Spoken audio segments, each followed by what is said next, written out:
시간이 되었으므로 목포 에스라 성경 공부를 김현숙 권사님의 기도로 시작하겠습니다. 선하신 하나님, 오늘도 저희들 일터에서도 각자의 생활 속에서 이렇게 귀한 자리로 불러주셔서 감사합니다. 먼저는 아멘. 준비하신 우리 조 집사님 위에 더욱더 강건함을 허락하여 주시고, 이 말씀을 준비하실 때 그 행복함과 감사와 기쁨이 저희들에게도 온전히 전해질 수 있도록 도와주시옵소서. 아멘.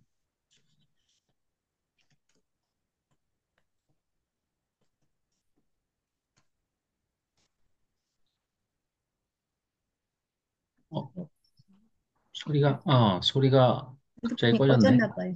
네네네. 권사님 소리가 꺼졌습니다. 제 소리가요? 예, 이제, 예, 들립니다. 뭐가 확인, 예, 예, 네, 그랬나 봅니다. 네. 계속, 그러면은, 계속.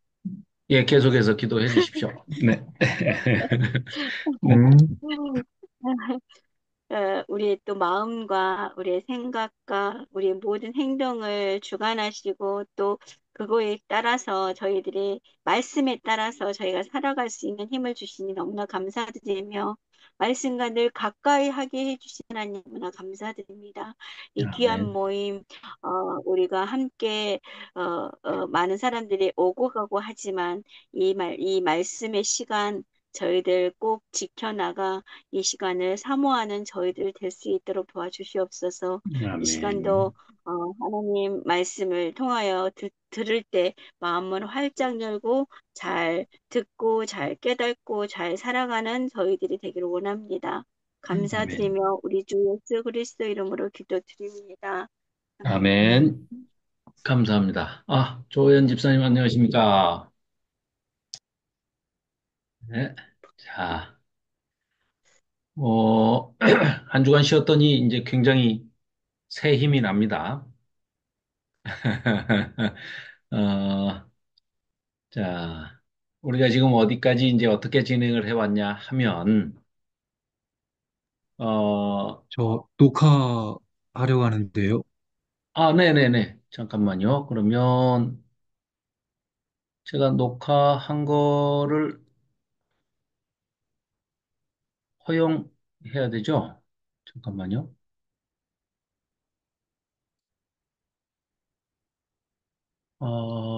이거를,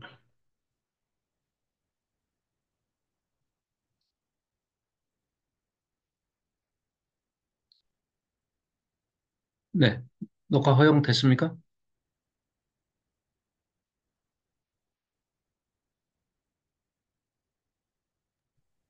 아직 네, 안 예, 녹화 됐는데. 허용했는데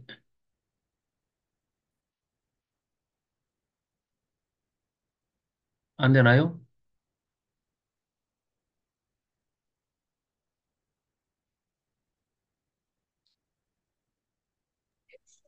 예, 안 예, 되는 거 안 돼요? 같습니다. 녹화 허용, 잠깐만요. 녹화 허용했습니다만은, 지금. 제가 녹화된 거를 보내드릴까요? 메일로? 예, 예. 아니, 메일이 아니라 네, 카드폰만. 예, 예. 핸드폰으로요? 예, 예, 알겠습니다. 아니다. 녹화 허용을 했는데 왜 그게 안 뜨나 모르겠네요. 잠깐만요.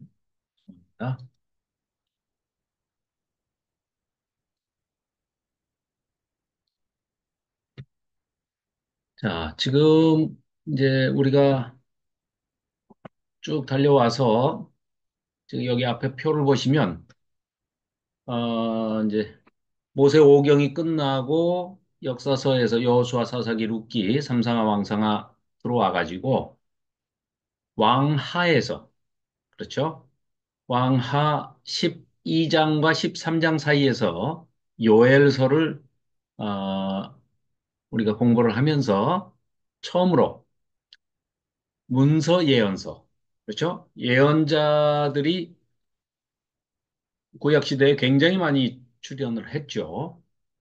뭐 많이 올 수밖에 없죠. 말을 안 들으니까 많이 심하게 말을 안 들으니까 많은 선지자를 보내셨죠, 하나님께서.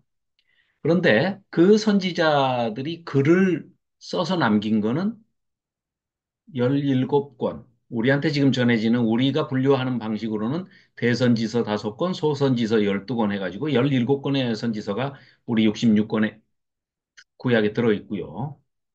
아, 그러나 문서로 남기지는 않았지만 선지자로서 예언을 한 그런 분들이 굉장히 많은데 문서로 남기지는 않았어요. 그런 분들을 비문서 예언자, 비문서 선지자, 글로 남긴 분들은 아까 17권을 대표적으로 문서 예언자, 문서 선지자 이렇게 얘기를 하죠. 그래서 제일 먼저 요엘서를 다루고 그다음에 열왕기로 돌아와서 역사서의 시대 순으로 연대 순으로 이렇게 맞춰서 보면서 이제 요나 사실은 요엘과 요나 두 권이 저작 연대가 불분명합니다. 그러나 그 시대적인 배경과 또 통일한국이냐 분열한국이냐 또 분열한국의 초기냐 후기냐 이런 것들을 쭉 전반적으로 컨텍스트를 살펴보고 시대적인 배경을 살펴보았을 때 우리가 짐작하건대 요엘 요나서를 먼저 다루고 그 다음에 제일 먼저 이제 아모스 호세아 그렇죠?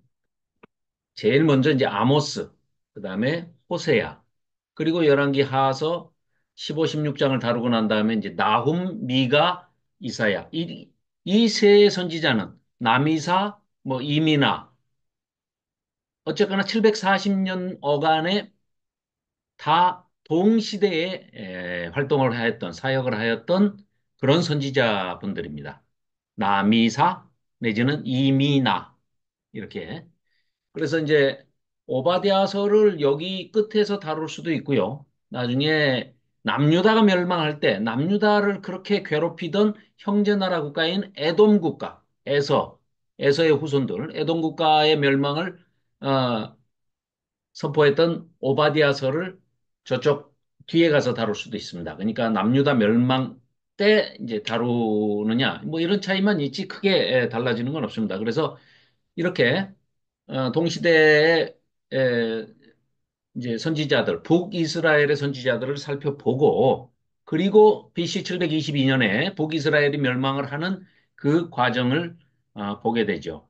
자, 그리고 나서 열왕기하서 17장부터 20장까지를 살펴본 다음에는 열왕기 하서 또 21장부터 23장까지를 살피고 나서 스바냐, 하박국, 예레미야, 스팝레메 이제 이렇게 어, 거의 동시대인데 이때가 북이스라엘이 멸망하고 남유다가 멸망하기까지 그 사이입니다.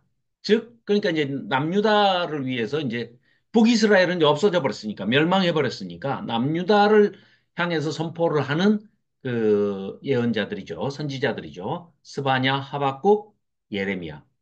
이 많은 선지자들, 문서 선지자나 비문서 선지자를 다 막론하고 모든 선지자 중에요. 유일하게 예레미야 선지자가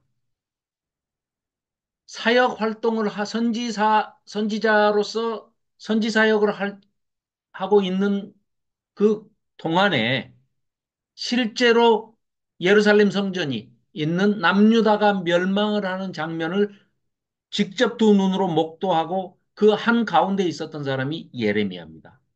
그래서 예레미야 선지자를 눈물의 선지자다. 가장 비통하고 애통하고 슬펐던 그런 선지자가 바로 유일하게 멸망하는 것을 눈으로 직접 지켜보았던 예레미야 선지자입니다.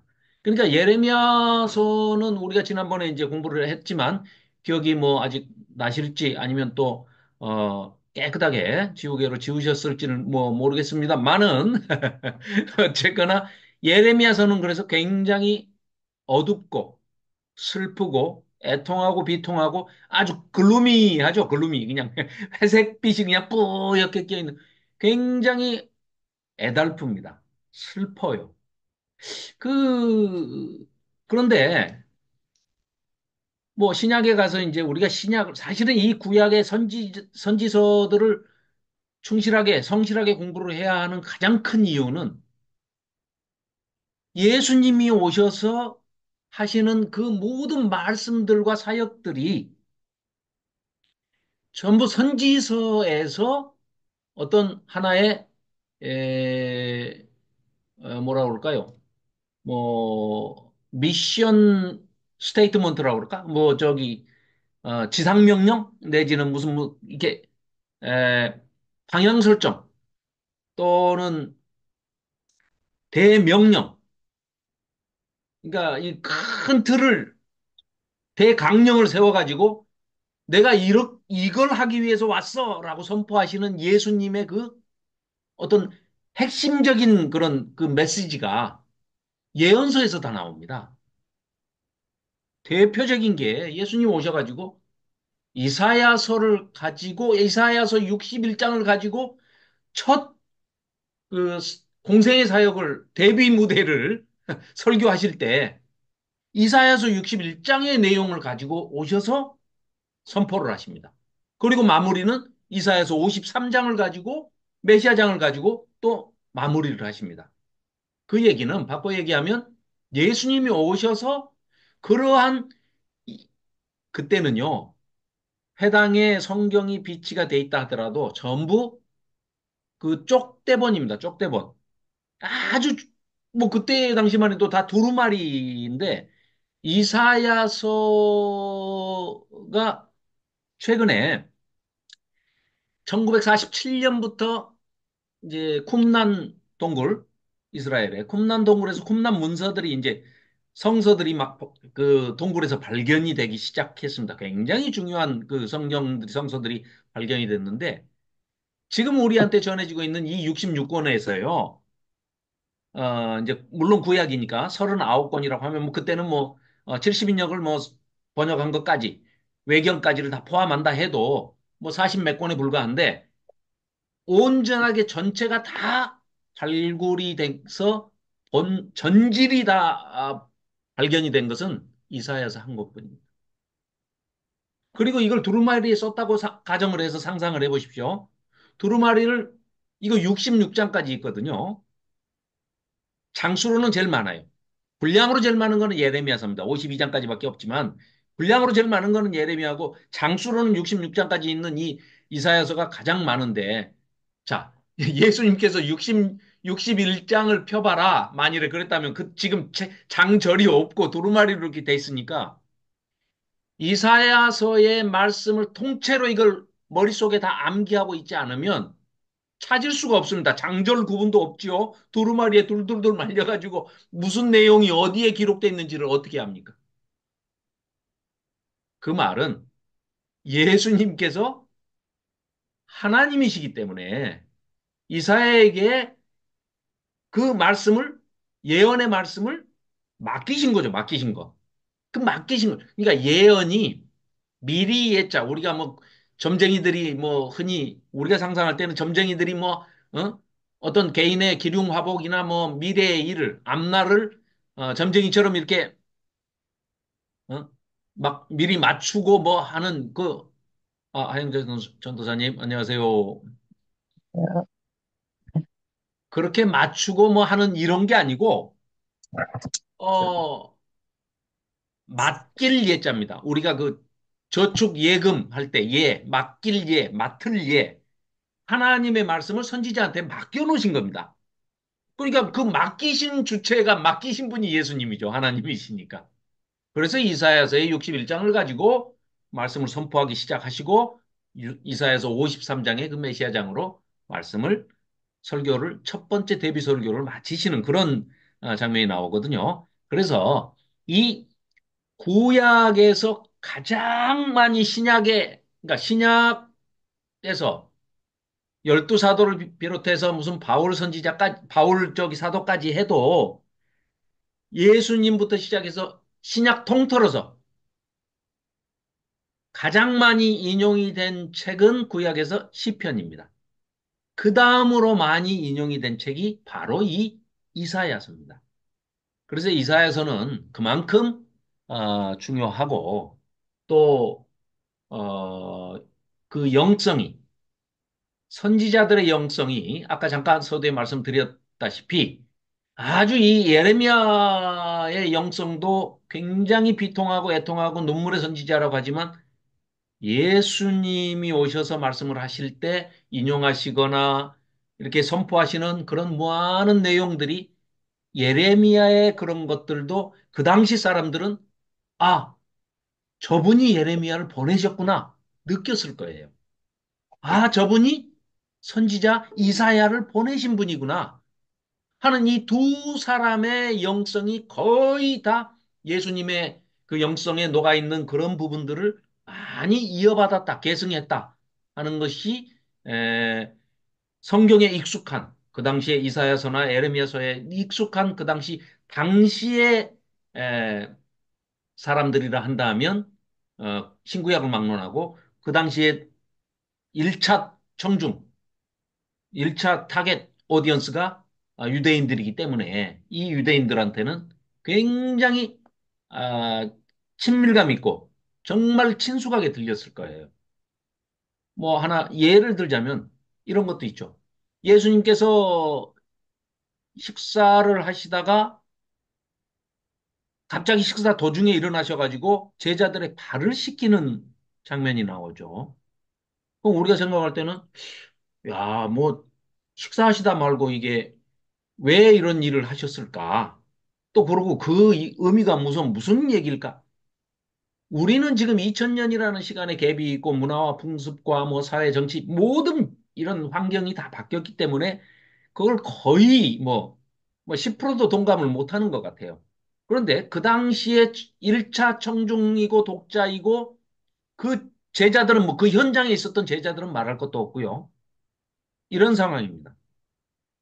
로마 뭐, 오늘, 뭐, 진도는 상관없으니까 그냥 편하게 얘기하겠습니다. 로마 제국이 그 당시에 통치를 하고 있습니다. 자, 식민지입니다. 그러면 로마 제국의 어떤 그런 이 정서나 패턴이나 사회 질서 이런 게요. 자기들만 자유인민이에요. 자유민. 자유를 가진 사람만이 로마 시민권을 가지고 있습니다. 놀랍게도요. 그때 당시에 어떤 그 역사적인 고증 자료를 통해서 보면 42%가 노예입니다. 그런데 그 노예를 누가 하겠어요? 식민지 국가이니까 당연히 유대인들이 하고 있죠. 그러면 그 유대인들 중에 대부분이 식사를 할 때 제일 먼저 그 건조한 지방이니까 샌들을 신고 다니니까 뭐 손발에 먼지가 많이 묻잖아요. 그러면은 제일 먼저 노예들이 하인들이 와가지고 발을 씻어주고 손 씻을 물을 갖다 주고 수건 들고 옆에서 있다가 이렇게 시중을 들죠. 노예들입니다. 그 노예들이 발을 씻어주고 난 다음에는 디아코니아 집사들이 식탁 옆에 삥 둘러서가지고 그 뭐 빵도 갖다 나르고 먹을 것도 갖다 나르고 뭐 그릇도 교체해주고 뭐 이 심부름을 합니다. 그러니까 노예가 발 씻어주고 손 씻어주고 수건 들고 서 있고 집사가 옆에서 음식 제공하고 식사들 하는데 누워서 그 사람들 뭐 비스듬하게 삐딱하게 누워가지고 그렇게 뭐 그 하거든요 식사를. 그리고 로마 사람들이 공짜니까 그 사람들은 뭐 돈 내고 밥을 안 먹습니다. 나라에서 다 먹여주니까 세금도 안 내죠. 모든 복지 혜택 다 누리죠. 심지어는 뭐 심심할까 봐 사우나까지 다 만들어서 공중 사우나까지 다 제공을 하고 놀이, 공연 그들을 위해서 뭐 이런 것들을 다 제공을 하니까 그걸 뭐 늘 즐기기만 하는 사람들입니다. 그러면 이 사람들의 그 DNA 속에는 착취하는 착취자요, 폭력자요, 억압자요, 이 지배자의 근성이 DNA가 딱 있는 거예요. 아니, 우리가 지금 일본하고 35년간 일본이 와서 우리나라를 강제 병탄해가지고 35년 강제로 우리나라를 식민지 만들어서 한 거 가지고도 지금 왼수나라 아닙니까? 왼수나라. 그러면 우리가 왜 뭐 그 사람들이 뭐 생물학적으로 뭐 아니, 일본 사람이 뭐 밉게 생겨서 우리가 미워합니까? 그들의 피 속에, 그들의 뼛속까지, 그들의 DNA 속에, 그들의 인자가 뭡니까? 착취자요, 억압자요, 침략자요, 제국주의의 그 본성이 다 녹아 있기 때문에 그것 자체를 우리가 싫어하는 거 아니겠습니까? 그걸 증오하는 것이고, 그걸 거부하는 것이고, 그걸 거절하듯이, 이 당시 로마 통치하에서 42%가 유대인들이 종 노릇을 하고 있어요. 이 로마 사람들의. 거기에서 예수님께서 설교를 아주 그냥 몸으로써 그냥 천만 마디의 말씀 설교보다 몸으로 딱 보여주시면서 그 배경이 그렇습니다. 그 식탁에서 갑자기 일어나셔서 제자들을 앉혀놓고 발을 씻기시는 그 장면이 자, 성경에는 그런 배경을 뭐 시대적인 역사적인 배경을 전혀 설명을 안 하고 있지만 이런 내용이죠. 쉽게 다시 이제 각색해서 얘기를 말씀드린다면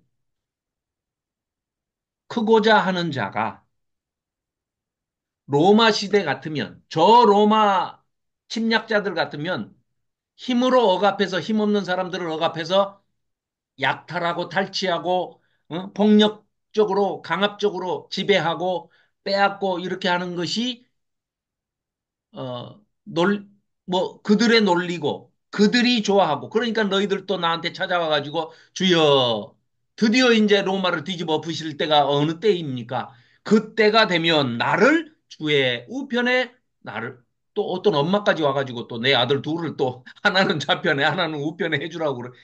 그러고 간 그 바로 그 뒤입니다. 그 뒤.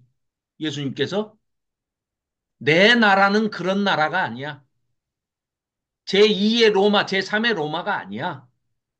그런 강제적인 나라가 아니야. 내 나라에서는 크고자 하는 자. 네가 크게 되고 싶냐? 그러면 로마처럼 저렇게 하는 게 아니고 나 봐라 나. 나처럼 큰 자가 작은 자를 섬기고 발을 씻겨주고 내가 한없이 겸손하고 낮아지는 것이 내 나라에서는 큰 자가 하는 일이야. 라는 것을 이렇게 보여주시는 그런 시대적인 배경들이 이 모든 복음서에 예수님의 말씀이 다 녹아 있습니다. 그래서 우리가 신약을 정말 깊이 있고 심도 있고 아주 확실하게 예수님의 말씀을 온몸으로 체감하면서 그냥 말씀 자체가 육체화돼서 성육신 해서 우리에게 아주 전율이 느껴질 정도로 이렇게 전달이 되려면 우리가 구약의 특히 선지서들을 잘 살펴보고 이해를 해야 바르게 깨달아야 신약이 더 바르게 잘 보인다.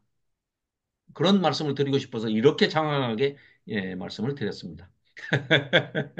자, 그래서 이 남유다가 멸망을 하고 난 다음에 그걸 지켜보는 에레미야 선지자가 예루살렘이 불에 타고 완전히 회파되는 것을 파괴되는 것을 성전이 파괴되는 것을 보면서 에레미야 애가를 짓죠. 그리고 이제 포로로 BC 606년에서 BC 605년 어간에 1차 침략 때 다니엘이 포로로 바벨론으로 1차로 끌려가지요. 그래서 우리가 지난번에 이제 다니엘서를 그래도 뭐 석 달, 거의 4달 가까이 공부를 했는데 뭐 그렇게 이제 길게 이렇게 하는 건 꼼꼼하게 섬세하게 하는 것까지는 좋은데 너무 오래 하다 보면 또 잊어버리시거든요. 그러니까 그럴 때마다 한 번씩 압축해서 좀 요약을 해가지고 다시 생각나게 또 이렇게 잔소리처럼 전해 드리겠습니다. 그러더라도 노여하시거나 슬퍼하지 마시고 잊어버리지 말라고 또 얘기하나 보다 이렇게 생각하시고 들어주셔야 또 안 잊어버리고 자꾸 생각이 나니까. 그래서 이제 그 다니엘서에서 우리가 살펴봤던 것은 그 제국들이 그 두라평지 세웠던 그 금신상, 은, 동, 철, 흙으로 이렇게 동상을 만들어 가지고 그 아파트 10층 높이, 30m의 높이의 그 동상을 만들어서 그걸 자세하게 보여주는 게 뭐였습니까? 5대 제국에 대해서. 아수르, 바벨론, 페르시아, 헬라, 로마 제국까지. 그리고 예수님이 오셔서 뜨인 돌이 그 무너뜨리는, 그 우상을 무너뜨리는, 즉, 한마디로 뭐겠습니까? 상천하지에 하나님 외에는 신은 없다. 우상은 신이 아니다. 우상은 다 헛것이다. 하는 것을, 온 세상을 통치하시는 분은 온 세상을 창조하신 창조주 되시는 하나님. 왜 통치하시느냐? 왜 심판하시느냐?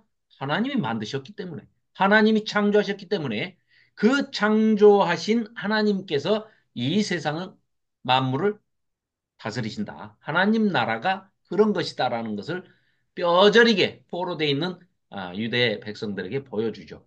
그리고 25살에 포로 잡혀가가지고 바벨론 그발 강가에서 5년 뒤에 선지자로 제사장 가문 출신 에스겔이, 또 에스겔은 우리가 지난 석 달 동안 또 12번에 걸쳐서 정말 꼼꼼하게 다 살펴봤지 않습니까?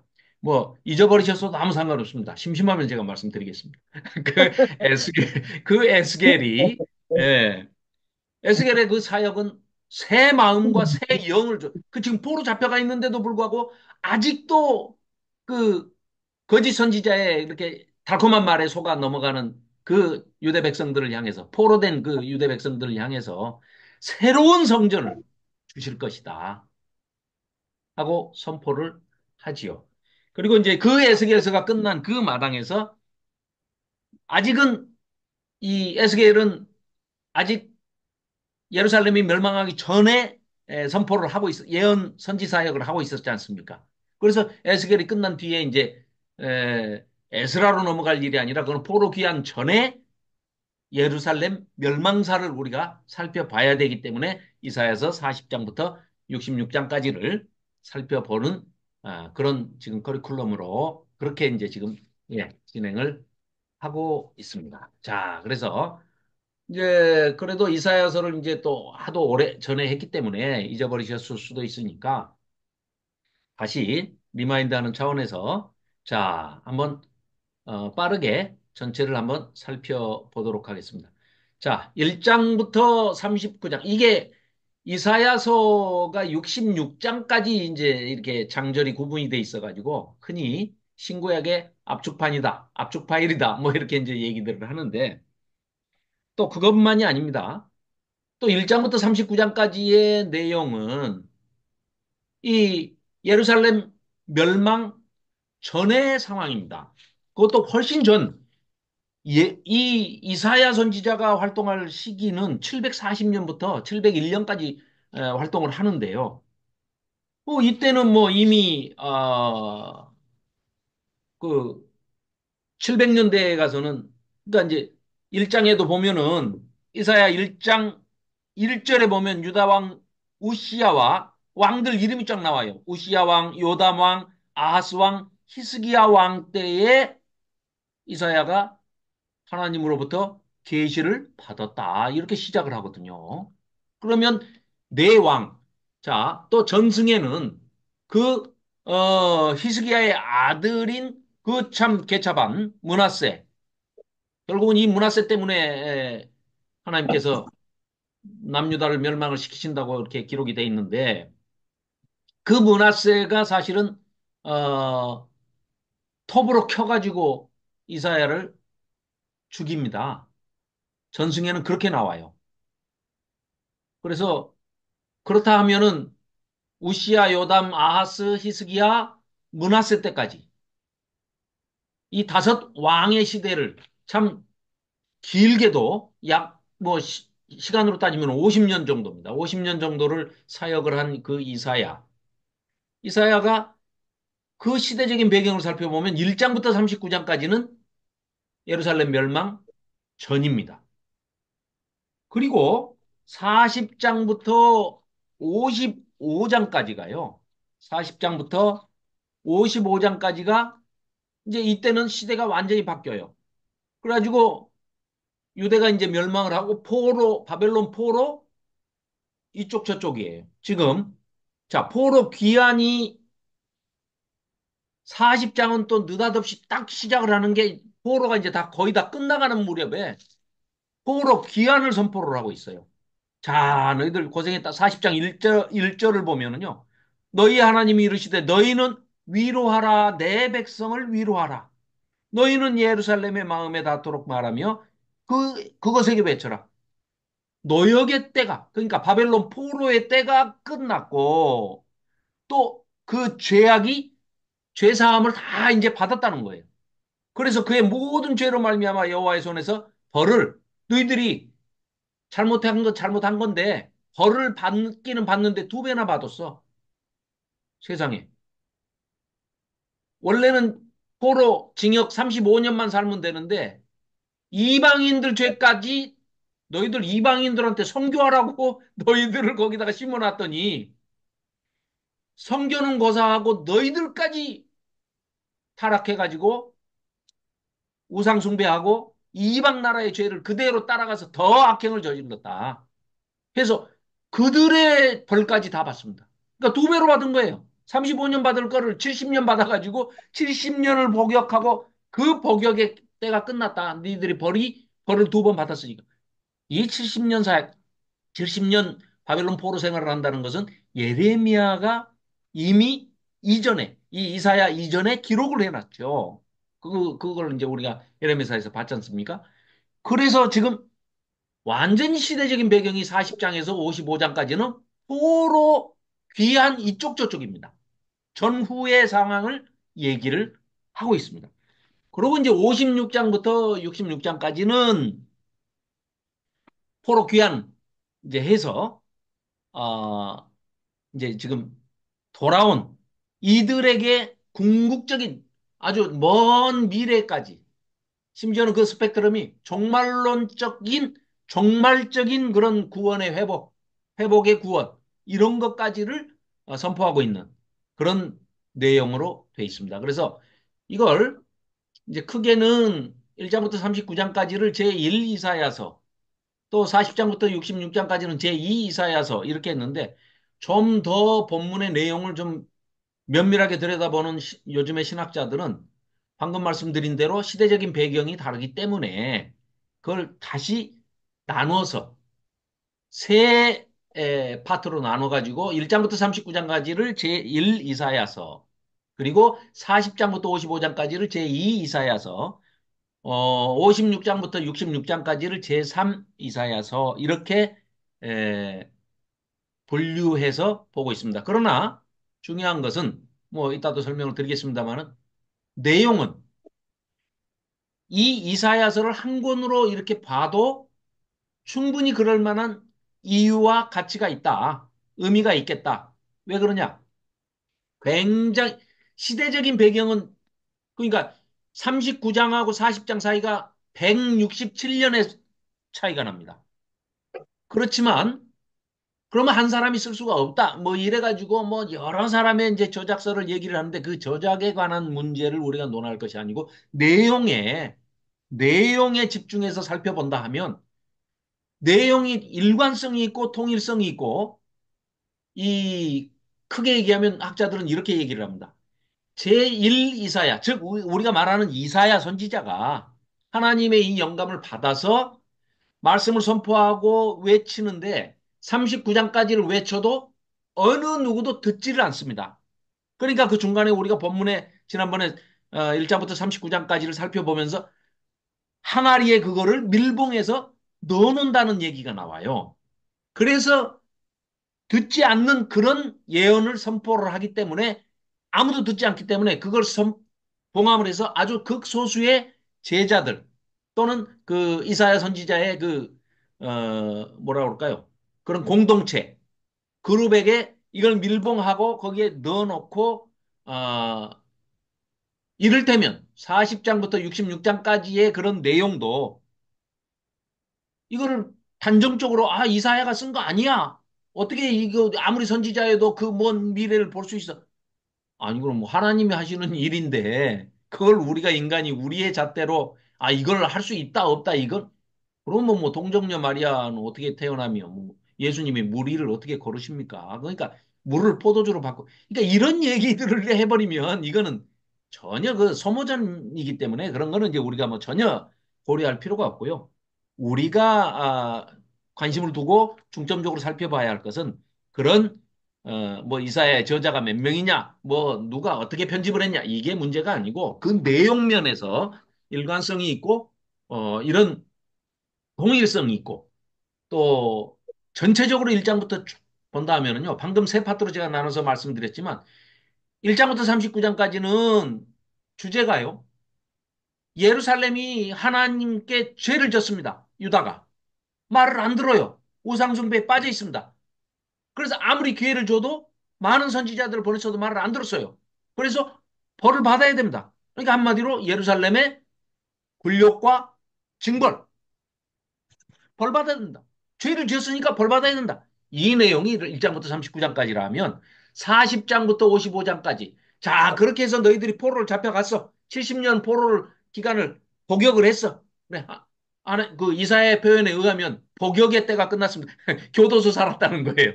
포로 잡혀가서 살아서 자, 이제 너희들과 새로 다시 시작을 하실 거야. 회복시켜 주실 거야. 자, 자, 자, 이제 정신 차리고 일어나라, 일어나, 깨어라, 깨어. 가자, 집으로 돌아가자. 하는데 아무도 안 가려고 그래요. 왜요? 우리나라, 일본, 뭐 땅이 뺏겨가지고 우리가 일본으로 가서 산 것도 아니잖아요. 섬나라에 가서 산 것도 아니잖아요. 우리 땅에 그대로 있으면서 저것들이 주권만 뺏어가가지고 우리를 강압적으로 통치했는데도 불구하고 35년 그 이갈린 그 세월 지내고 나니까 우리 어른들은 어때요? 지금도 뭐 일본말 쓰시기 그 당시에 우리 어렸을 때만 해도 일본말 쓰시고 뭐 일본 그 잔재가 얼마나 많이 그 식민지 잔재가 남아 있었습니까? 그런데 이 사람들은 아예 그냥 옮겨서 70년을 저기 바벨론으로 끌려가서 살았는데 그게 문제예요.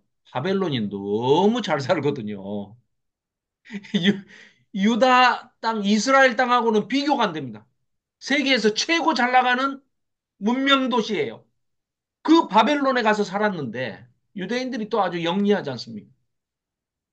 그러기도 하고 역사적인 배경을 보면 다니엘부터 시작해가지고 뭐 다니엘의 세 친구, 어, 사드락 메삭 아벤누고라고 이름하는, 예, 뭐 하나냐 미사엘 아사랴 요 친구들도 뭐 아주 그냥 고관대작들의 자제들, 왕족들, 귀족들이 여기서 끌려갔지만 다니엘부터 시작해서 또 그들의 영향으로 인해서 어, 두 번째, 세 번째로 높은 자리까지도 올라가고 했던 그런 후손들이기 때문에 우리 또 왜 잘 아시는 뭐 나중에 에스더 모르드게 사건을 보면 에스더 사건을 봐도 굉장히 인정을 받았단 말이죠. 그러면은 그만큼 세계 각국에서 포로들이 모여서 와서 살고 있지만 그런 섞여져 있는 포로 핍박받는 포로 공동체지만 유대인들은 상당히 그래도 그 중에서 자유를 누리면서 상당한 대접을 받으면서 예우를 받으면서 살았을 가능성이 굉장히 높습니다. 그러다 보니까 바벨론이 이제 페르시아 제국에 멸망을 당하고 고레스가 와서 고레스라는 하나님의 종 하나님께서 기름 부음 받은 시켜가지고 그 페르시아의 왕을 갖다가 세상에 메데 페르시아의 연합국의 왕을 하나님께서 기름 부으셔가지고 도구로 사용을 하시는 그런 것을 보여주시기까지 하면서 자자 이제 돌아가자. 야 페르시아 왕이 너희들 해방시켜준다고 고레스 칙령을 내려가지고 다 돌아가서 성전 지으라고 그러지 않냐. 자자 돌아가자 하는데 안 가요. 참 이 기가 막힐 일이죠. 4,260명인가 돌아갑니다. 안 돌아가요. 네. 그것도 성전을 다시 짓겠다, 물자까지 다 페르시아 제국에서 대준다, 여기 하는데, 뭐, 여기 계신 분들하고는 전혀 관계가 없지만, 특히 여자분들이 거의 다 안 돌아갑니다. 그러다 보니까 남자들이 뭐 이제 아무래도 이런 배경이 있겠죠. 남자들은, 그래, 가봐야 지금 다른 사마리아족들이나 사마리아족이라는 게 꼭 유대 백성들에서 퍼져나간 그런 유대인들이야 이스라엘 백성들이 아니고 아예 아수르의 그 혼합 정책에 의해서 세계 각국에서 자기들이 식민지에서 끌어온 그런 잡족들을 전부 다 북이스라엘에다가 다 갖다 이주시켜서 심어버렸단 말이죠. 그래서 식민이라고 그러죠. 식목일 하듯이 식목은 나무 목자 써서 나무를 심는 걸 식목일이고 사람을 심어버린단 말이죠. 바꿔가지고. 다른 나라에서 잡아다가 이 나라에다 심어버려. 왜? 영원히 못 일어나게. 덤비지 못하게. 그래서 식민지를 만들어버린 거죠. 그러니까 피가 다 섞였어요. 이스라엘 백성이 없습니다. 그런데 거기 돌아가서 이제 이미 다들 차지하고 살고 있는데 우리가 가면 살 집이 있을지 어쩔지도 모르겠고. 이러니 우리가 어느 정도 준비를 해놓고 나면 그때 돌아와라. 그때 애들 데리고 부인이 이제 여자들이 돌아오기를 희망하고 또 그렇게 약조를 하고 남자들이 먼저 갔는지 모르죠. 그렇게 해서 남자들이 대거 먼저 갔는데 남자들이 이제 그러니까 또 그럼 남자가 또 문제네. 남자들이 못된 짓 했다는 얘기네.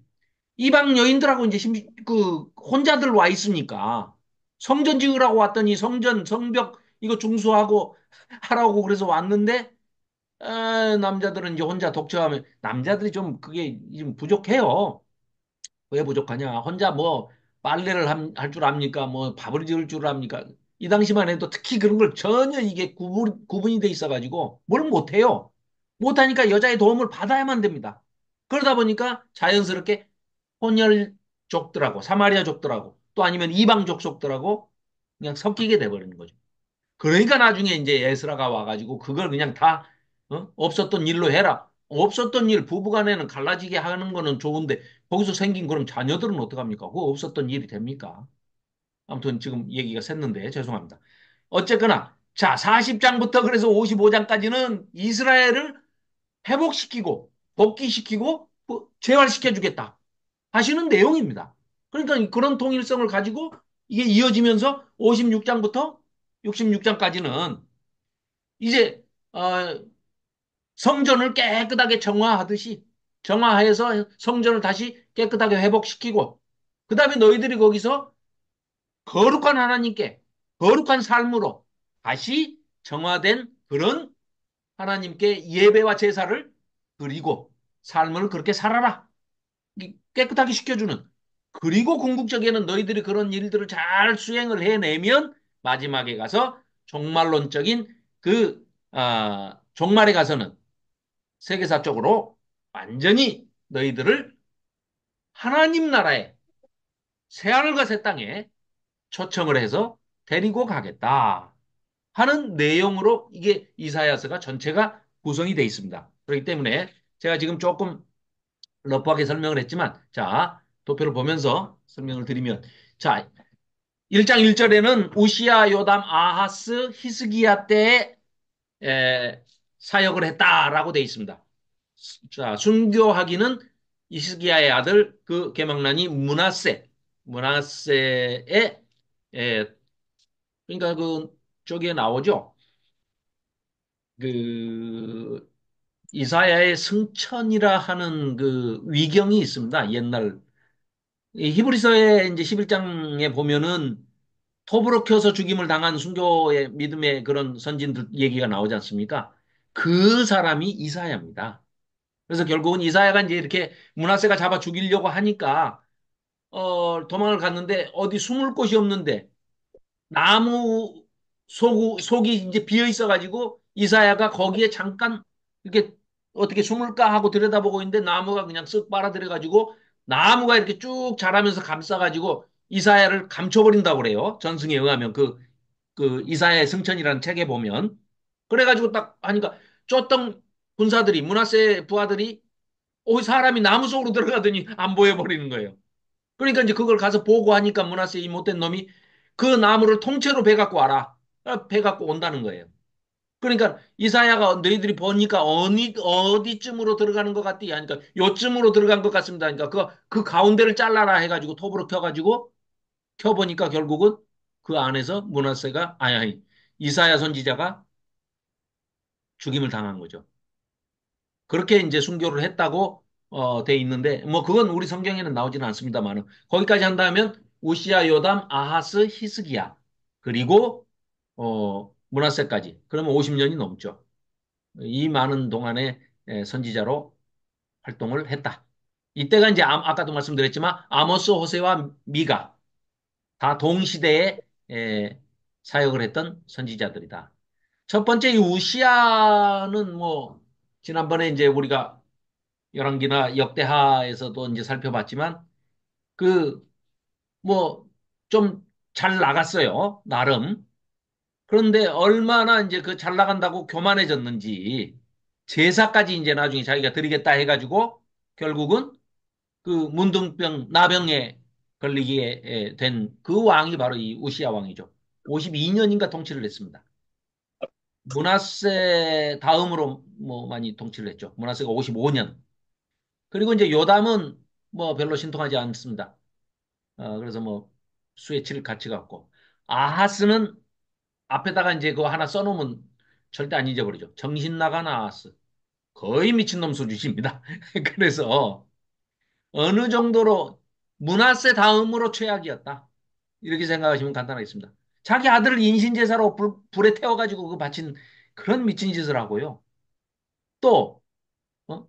뭐 연합군들이 침략해서 들어오겠다고 하니까 아랍 나라하고 북이스라엘이 쳐들어온다고 하니까 아니 이미 망해버린 그런 나라의 그 신을 우상으로 섬기겠다고 그 성전 양식을 그려오라고 그래가지고 예루살렘 하나님을 모시는 그 성전을 변개시켜버린 장 본인이 바로 이 정신 나가 나왔습니다.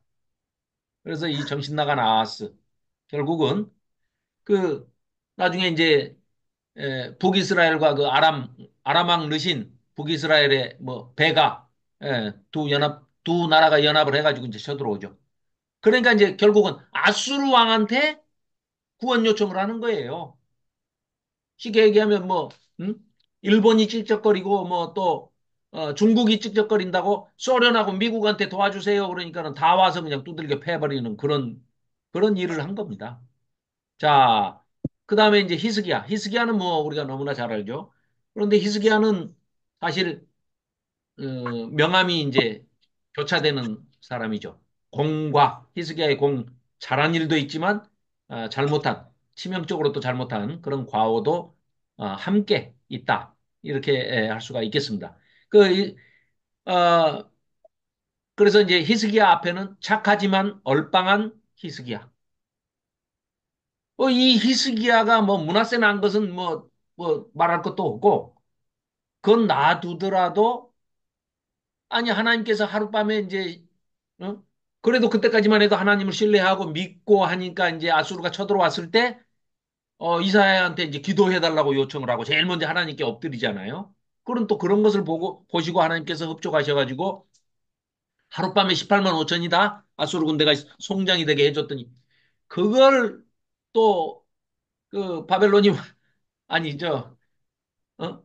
바벨론 사신이 와가지고 이제 병문안 온 것처럼 이렇게 오니까 세상에 그때 이제 하나님께서 이렇게 하셨다 하고 하나님을 얘기를 하면은 어떤 나라고 아수르 뭐 군대를 그렇게 물리쳤으니까 바벨론 뭐 군사들도 사신들도 또 뭐 애굽도 어느 나라든지 겁을 먹고 여호와라는 하나님께서 이 유대인들이 믿는 신이 여호와 하나님이라는 신인데 그 신이 어마어마 하룻밤에 18만 5천 명의 군사 와 18만 5천 명 그 숫자가 목포 시민이 다 해봐야 22만 밖에 안 되는데 거의 비슷한 숫자가 다 죽었다는 얘기 아니에요 하룻밤에 이게 보통 일이겠습니까?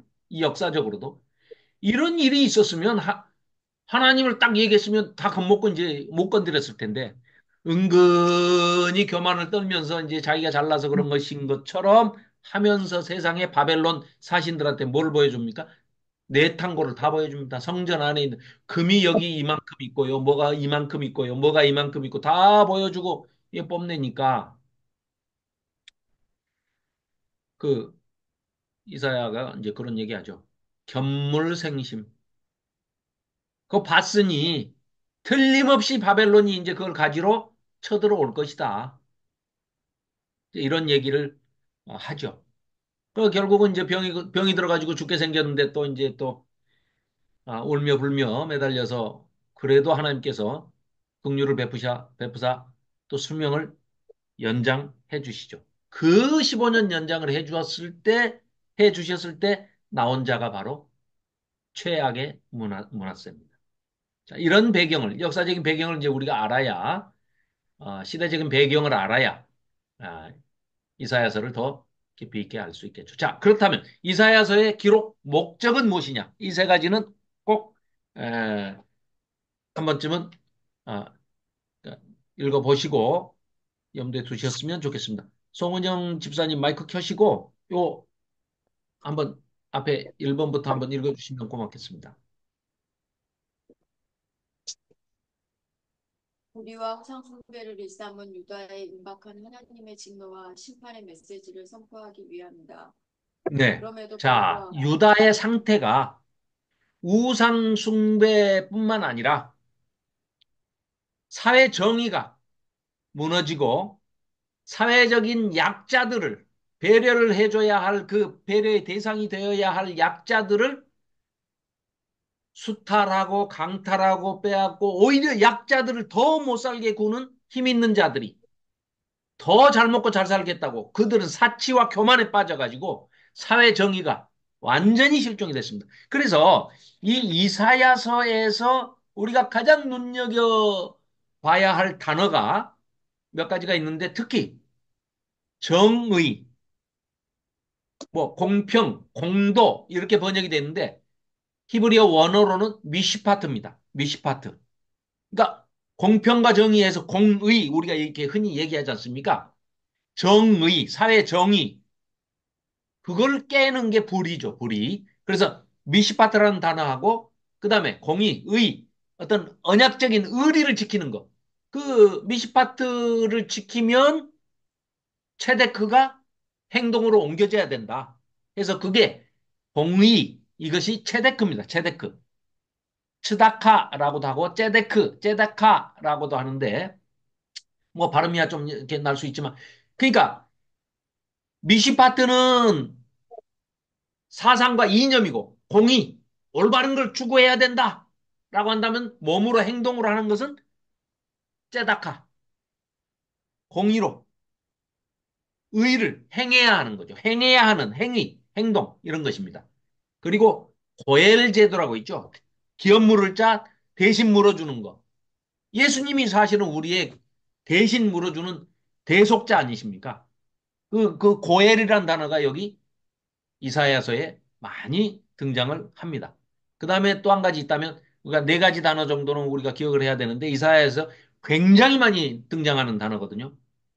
이스라엘의 거룩하신 하나님, 카도시, 카도시 이스라엘 해가지고 이스라엘의 거룩하신 이, The Holy One of Israel.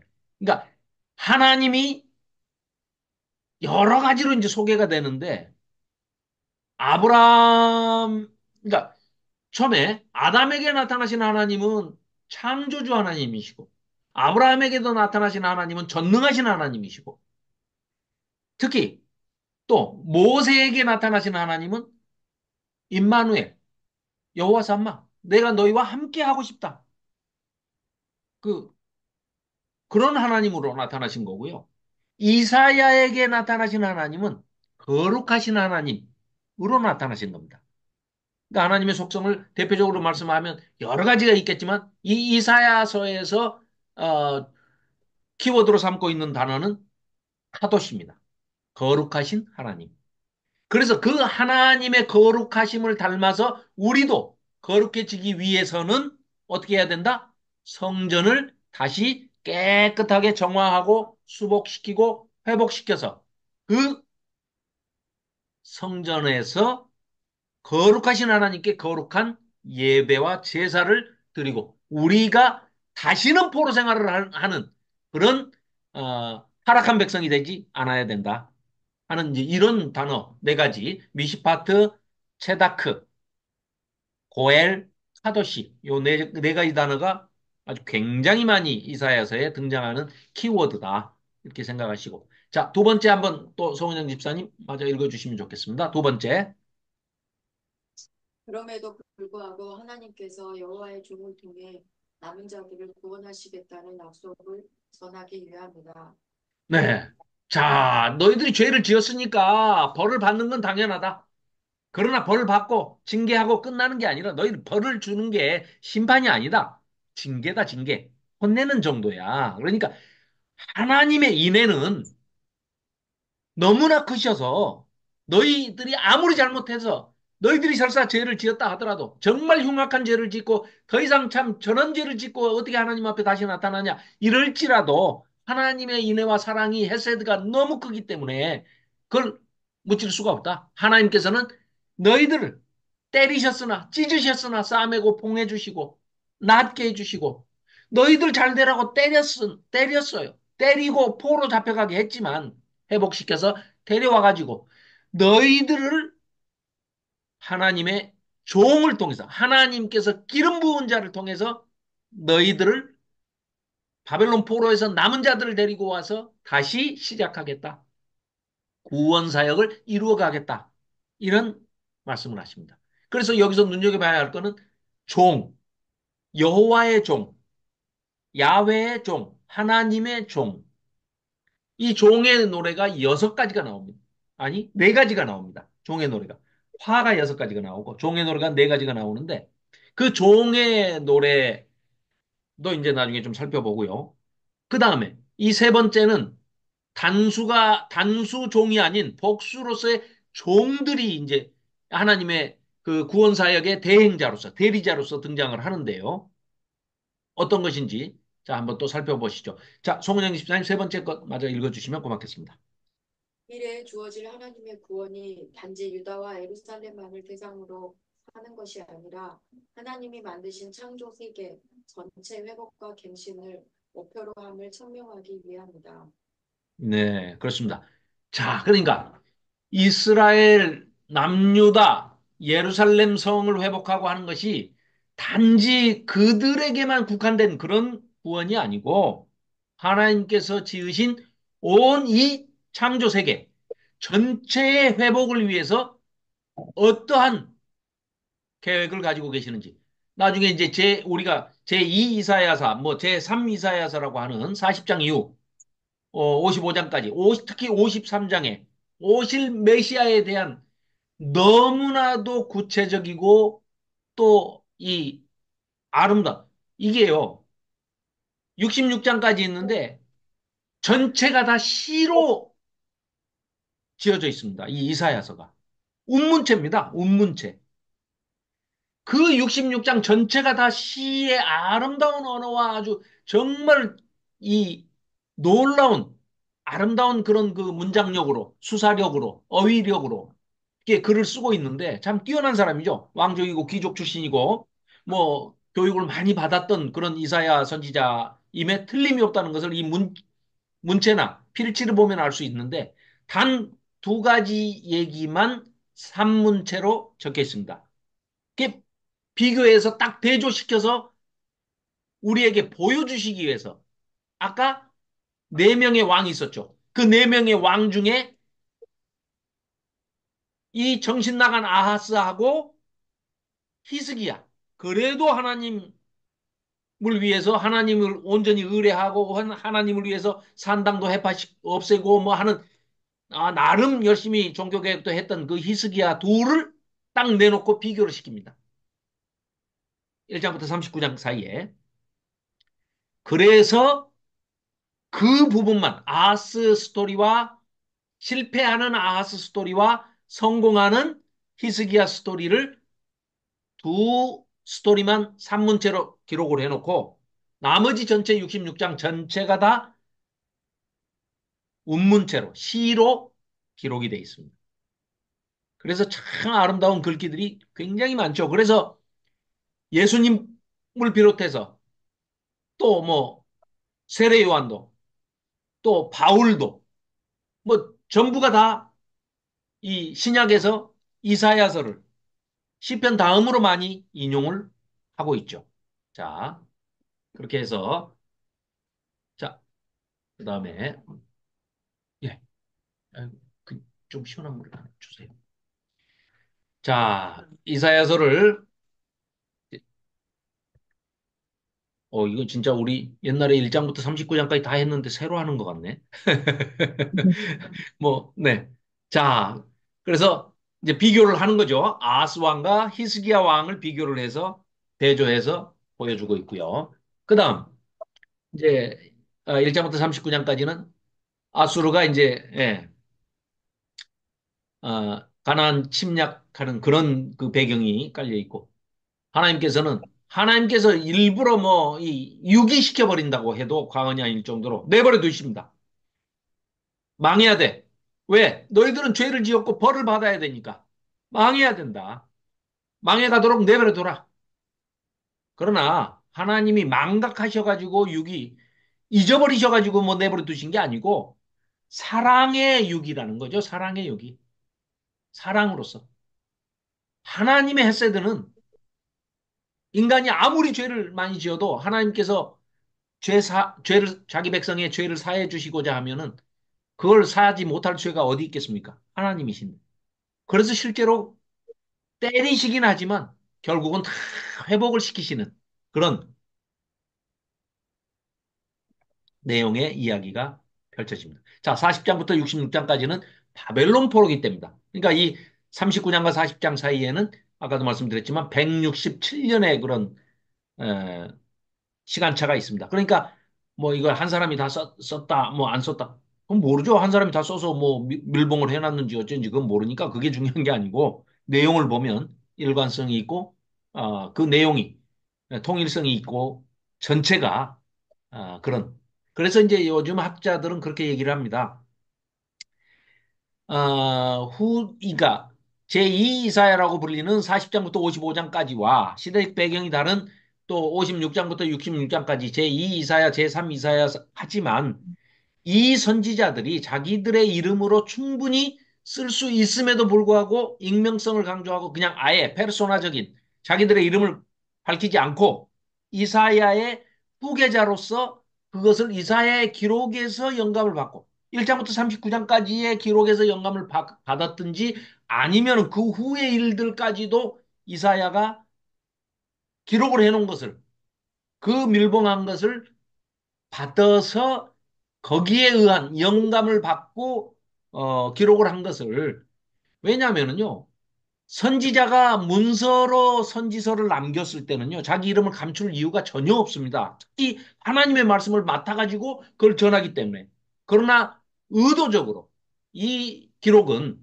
이사야서만큼은 40장에서부터 66장까지의 이 기록은 또 세분화시키면은 뭐 어떤 사람은 뭐 5명이다, 4명이다, 6명이다 하는 사람들까지 있는데 너무 뭐 내용별로 그렇게 다른 사람이 썼다. 그건 모르는 겁니다. 그러니까 그건 너무 무리한 주장이고요. 어쨌거나 그 시대적인 배경이 세 가지로 나뉜다. 그 다음에 세 가지로 나뉘기는 하지만 그러니까 뭐 한 사람이 다 썼다, 뭐 안 썼다 이거 중요한 게 아니라 내용을 보면 그 내용은 그러나 시간의 격차가 약 200년간의 기록의 역사의 기록이긴 하지만 통일성을 가지고 또 마치 한 사람에게 계시를 준 것처럼 그렇게 기록이 돼 있는 것만큼은 사실이고 전혀 다를 바가 없다. 그러니까 거기에 대해서 저자에 대해서는 너무 뭐 이 사람 저 사람을 너무 우리가 따질 필요가 없을 것 같다. 뭐 이렇게 생각을 합니다. 자, 죄송합니다. 물을 엎질렀습니다. 자, 그리고 예, 이사야서를 좀 더 보시면 자, 1장부터 5장까지는 이제 미가와 통하는 이사야. 왜냐하면 미가서하고 보면 내용이 일치되는 부분이 많이 있습니다. 그런데 또 이게 비교, 대조, 대구 이제 우리가 그 키아즘 구조라고 하죠. 그런 구조로 1장에서는 암담한 예루살렘, 꼭 그 예레미야 선지자의 그 어두운 그런 그루미한 그런 다크한 그런 것처럼 촥 예루살렘의 모습을 아주 암담한 예루살렘을 보여줍니다. 그런데 또 2장은 또 굉장히 브라이트합니다. 아주 밝아요. 언젠가 회복될 그날의 예루살렘을 또 쫙 보여주고 있습니다. 3장에서는 너희들 잘못했으니까 심판받아야지 하고 또 때리시는, 심판하시는 또 예루살렘을 보여줍니다. 그런데 또 4장에서는 은혜를 받아서 다시 회복된 그 은혜를 받을 하나님의 햇새으로 인애로, 인자로, 사랑으로, 인자와 자비로 이 인애와 자비로 은혜를 덧입혀 주실 그런 또 예루살렘을 또 딱 보여줍니다. 그러나 또 5장에 가서는 하나님의 포도밭을 망친 이 못된 놈들, 이 나쁜 놈들아, 화 있을진저 하면서 화를 선포하고 있습니다. 그래서 이 이제 1장부터 5장까지가 이제 이런 내용으로 구성이 돼 있는데요. 구조적으로 이제 분석을 하니까 이렇게 됐다는 얘기죠. 그 아스한테 그 정신 나간 아스한테는 이사야가 그 예언으로 조언을 하죠. 제발 정신 차려라, 아스야. 어? 제국주의자들한테 가서 우리 도와주세요 한다고 해서 그 우호 관계가 성립되는 게 아니다. 옛날에 우리 저 6.25 전후에 그런 속담이 많이 유행했다고 그러지 않습니까? 우리 어른들이. 소련한테 속지 말고, 어? 미국을 믿지 말고, 일본이 일어난다. 정신 차려, 대한민국. 아니에요. 한국은, 정신 차리라고. 그런 얘기가 딱 맞는 얘기입니다. 미국도 제국주의죠. 소련도 제국주의죠. 일본도 제국주의죠. 그 DNA가 다 남의 거 팔 삐뚤어가지고, 모가지 삐뚤어가지고, 그 뺏어먹는 그 침략자, 약탈자, 해적 아니면 산적이라니까요. 땅에 있으면 산적이고, 바다에 나오면 해적이고, 이게 다 도둑놈의 그 후손들입니다. 이것도 유튜브에서 잘리려나? 뭐, 어쨌거나, 그런 제국주의자들하고 우호 관계가 성립이 안 된다. 그러니까 믿지 말아라. 너 아수르도 믿지 말고, 애굽도 믿지 말고, 위에 계신 하나님을 믿어라, 제발 좀. 아무리 조언을 해도 선지자의 말을 듣지를 않습니다. 그래서 이 모든 역사는 하나님의 계획하신 대로, 하나님께서 이끄시는 대로, 섭리대로, 연륜대로, 경륜대로 진행이 된다. 그러니까 하나님의 뜻을 믿고 쓰려고 순종해라. 제발 좀. 어? 아수르에 제발 조공 바치지 마라. 어? 아수르를 막아주는 게 이제 아수르하고 이렇게 되고 있는 게 아람이죠, 아람. 그 아람이 있고 또 북이스라엘 있고 그리고 남유다. 그러니까 이게 겹겹이 막아주고 있는데 순망치안이라는 거 한자가 있습니다. 입술이 있으니까 이가 덜 시러운 건데 입술이 사람이 없다고 입술을 잃어버리면 순망치안이라고 이가 시리다는 거죠. 아니 위에 어? 아수르를 막아주고 있는 아람 나라가 있는데 아람 나라가 멸망해버리면 바로 내려올 거 아닙니까? 북이스라엘로. 그래서 제발 좀 그런 거 하지 마. 안 듣습니다. 오히려 뭐 조공을 갖다 바치고 외세를 끌어들이고 그런 미친 짓을 하죠. 결국 뭡니까? 한마디로 하나님만 빼놓고 다 믿은 거예요. 한국 교회하고 비슷합니다. 하나님의 말씀만 빼놓고 다 하자. 말씀 공부만 빼고 다 하자. 모든 프로그램을 다 하자. 대신에 절대 말씀 공부만 하지 말자. 말씀을 알면 곤란하다. 뭐가 곤란한지는 몰라도. 자, 6장부터 이제 39장까지는 또 키아진 구조로 우리가 볼 수 있는데요. 키아진 구조로 어떻게? 현재와 그날, 그때에 뭐 이사야서를 보면은요. 그때에 그날에 엄청 많이 나옵니다. 자, 그 얘기가 바로 앞에 것을 상황을 받는 말이 아닙니다. 하나님께서 정하신 그 카이로스의 타임, 그때를 얘기하시는 겁니다. 특정한 때를. 자, 그래서 6장에서는 이사야가 이제 소명받는 장면이고요. 이제 거룩한 씨 이제 단수로 나옵니다. 그게 이제 예수님이라는 거 우리는 이제 후대 사람들은 알죠. 자, 그게 가르침. 그러니까 침묵과 가르침. 아하스와 평강의 왕. 그러니까 이제 아하스는 두 가지로 비교가 되는 겁니다. 아하스, 믿음 없는 아하스가 외세 나라들, 제국주의 나라들을 순종하는 하나님을 저버리고 순종하는 것과 히스기야가 그나마 그래도 하나님의 말씀을 순종하고 하나님께 엎드리고 문제가 생겼을 때 제일 먼저 하나님 이사야한테 하나님께 기도해달라 중보 기도해달라. 제사장과 선지자의 제일 큰 차이가요. 제사장은 토라 티칭입니다. 토라를 가르치는 사람입니다. 물론 제사를 집례하고요.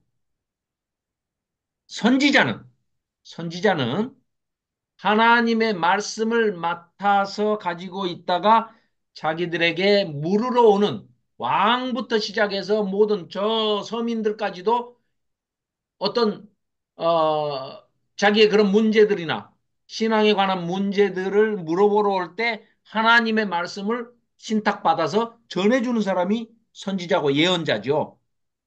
그리고 쌍방향으로 그거는 이제 하나님의 것을 받아서 인간에게 주는 거고요. 인간이 선지자를 찾아와서 예언자를 찾아와서 이러이러한 문제로 괴로움을 겪고 있으니 중보해 주세요. 라고 기도를 의뢰할 때 중보 기도를 해주는 사람이 제사장이 아니고 선지자입니다. 선지자. 그러니까 완전히 다른 거예요. 선지자하고 제사장은. 완전히 다릅니다. 그럼 제사장이 해야 할 일은 제사 집례하고 예배 인도, 그러니까 집례를 하는 것과 플러스 토라를 가르치는 겁니다. 토라를 가르치는. 율법을 가르치는 겁니다. 근데 율법을 안 가르쳐서 이 문제가 생긴 거죠. 이 문제가. 자, 이제, 예, 그리고, 자, 북이스라엘과 아수르 두 나라를 심판한다 하는 것이 9장 10장에 나오고 11장 12장에 영원한 나라를 세우시겠다. 그리고 열방을 심판하신다는 얘기가 13장부터 23장까지, 그리고 24장부터 27장까지가 말세의 심판, 구원을 말씀하고 계십니다. 자, 이스라엘의 폐역과 애굽에 또 의지하는 친애굽에 대해서 또 책망을 하시죠. 그리고 의와 공평, 아까 말씀드렸죠. 두 가지 우리가 중요하게 생각해야 할 단어. 이사야서에서 아주 강조하면서 쓰고 있는 단어가 미시파트와 체다카, 제다카, 공의, 정의. 그렇습니다. 그러니까 미시파트를 지키기 위해서 제다카 해야 된다. 제다카는 행동으로 옮겨지는 그 행위를 얘기하는 것이고, 미시파트는 어려운 사람, 약자들, 사회적으로 도움이 필요한 사람들을 반드시 우리가 도와줘야 하는 그런 나라가 돼야 된다.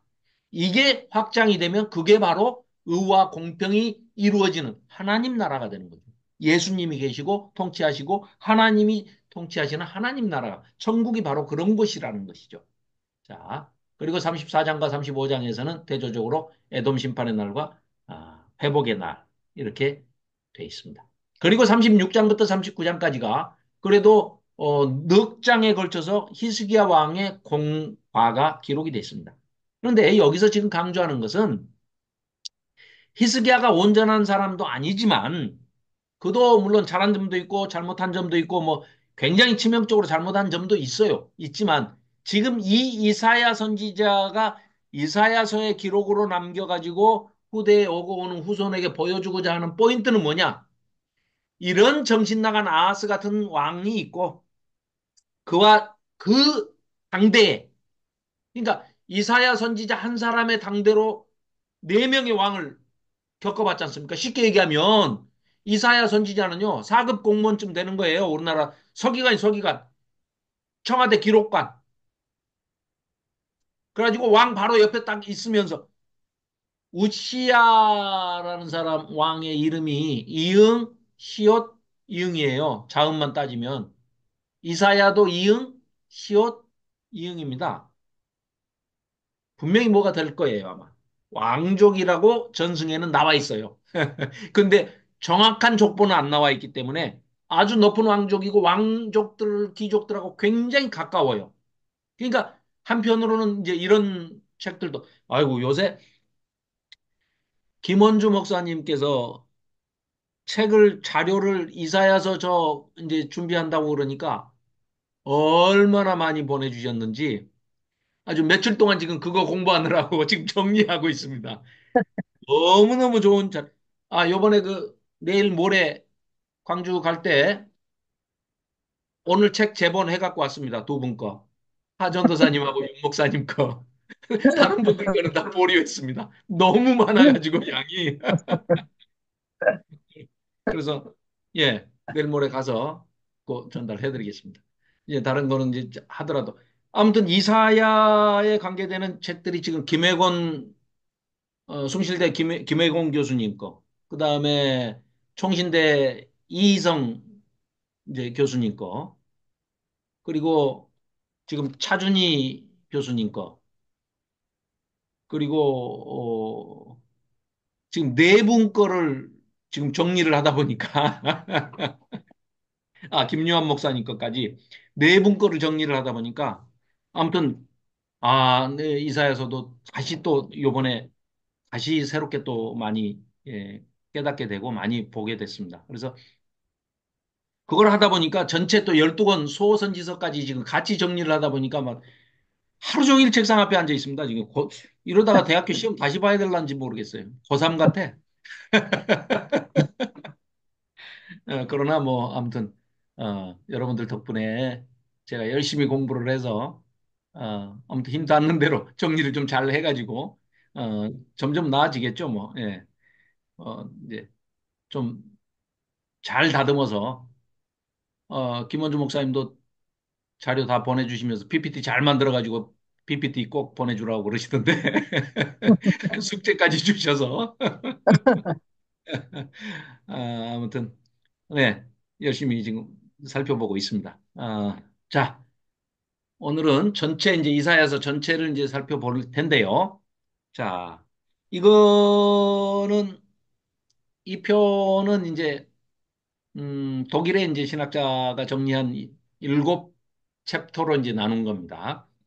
그런데 이렇게 보시는 것도 이걸 다시 정리한 분이 이제 김요한 목사님이 정리를 하셨는데, 보십시오. 자, 전체를 볼 때 36장, 39장 이 히스기야 스토리가 가운데 이렇게 딱 끼어 있고 이걸 하나의 터닝 포인트로 전환점으로 살펴본 겁니다. 그래서 앞부분은 심판의 메시지다. 그리고 이 전환점을 계기로 해서 분수령으로 해서 후반부는 구원과 회복의 메시지다. 심판과 회복. 우리가 늘 접하는 선지서의 패턴이죠, 패턴. 너희들이 이걸 잘못했어. 그러니까 너희가 너희들을 혼낼 거야, 때릴 거야. 회개하고 돌아와, 제발 하시죠. 그리고 끝나는 게 아니고 심판으로 끝나는 게 아니고 징계니까 징계로서 너희들을 위해서 다시 회복시켜 주시고 구원해 주시겠다 하는 그런 구원과 회복의 메시지를 전하고 있는 것이죠. 자, 그래서 전체적으로 이사야서의 신학적인 주제가 뭐냐? 아까 말씀드렸듯이 카도시 이스라엘, 거룩하신 하나님을 우리 인간이 어떻게, 어떠한 방법으로, 어떠한 모양으로 신뢰를 할 것인가. 이것이 이사야서에 관통하고 있는, 전반적으로 흐르고 있는 전체의 주제가 바로 이것이다. 이렇게 얘기할 수 있겠습니다. 그래서 그 주제를 본다면 앞부분의 심판에서는 너희들이 성전을 더럽혔고 성전만 더럽힌 게 아니라 제사장들까지도 다 타락을 하고 왕도 왕이 해야 할 일이 뭐겠습니까? 아까 말씀드렸던 미시파트와 체다카 이 공의와 정의를 실현시키고 사회적인 약자를 배려하고 그들을 억울함이 없도록 또 도움이 필요한 사람들에게 손을 내밀어 도움을 줄 수 있는 그런 백성과 그런 왕족과 귀족과 왕이 돼야 할 텐데 솔선수범이 돼야 할 텐데 권력을 이용해서 권력을 사유화하고 그 권력을 가지고 이런 얘기를 하다 보니까 지금 현재 정부를 얘기하고 있는 것 같은데 권력을 사유화하고 디올백이나 받고 말이야. 이런 이상한 짓들을 하고 있는 이 세대를 하나님께서는 거룩성을 훼손시켰다. 아예.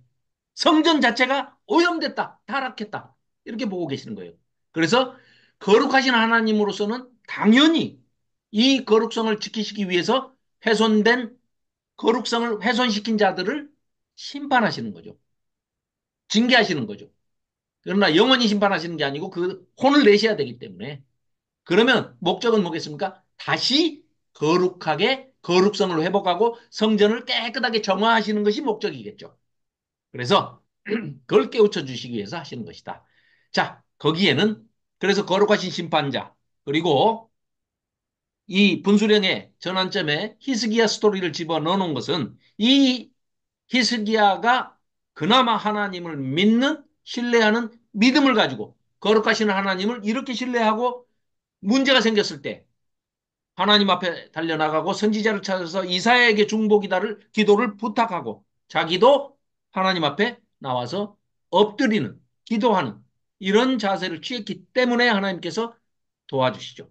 그래서 히스기야의 믿음과 순종 거기에 대한 하나님의 은혜 이런 것들을 보여주고 있다. 그리고 마지막에는 40장부터 66장까지는 구원의 회복과 그런 메시지들이 결국은 하나님께서 거룩하신 하나님께서 거룩하신 이스라엘의 하나님께서 구원자로서 심판주로서 너희들을 징계하셨고 성전을 다시 회복하고 정화시키고 깨끗하게 회복시켜서 너희들의 삶 자체도 깨끗하게 정화하고 회복시켜서 결국은 너희들과 새하늘과 새 땅까지 저 요한계시록이 보여주고 있는 거기까지 똑같은 계시가 24장과 27장 사이에 그대로 소개가 되고 있습니다. 그래서 이사야의 종말론, 뭐 어떤 분들은 소묵시론이다. 뭐 소종말론이다. 소묵시록 뭐 이렇게 얘기를 합니다. 그런데 정말 요한계시록의 내용과 너무나 흡사하죠. 그렇죠? 자, 그런 내용으로 돼 있다. 다시 한번 이거는 종신대 이희성 교수님이 이제 소개하는 건데 이게 또 이렇게 나눠 아까 그 일곱 챕터로 나눴던 것이 있는데 이거는 하나님의 징계와 또 회복과 구원의 사역에 있어서의 대리자, 대행자, 하나님이 일하시는 방식이 세 가지가 있다고 그러잖아요. 하나님께서 직접 하시는 일, 창조 사역 같은 건 하나님이 누구 안 시키시죠. 하나님이 직접 하셔야 되잖아요.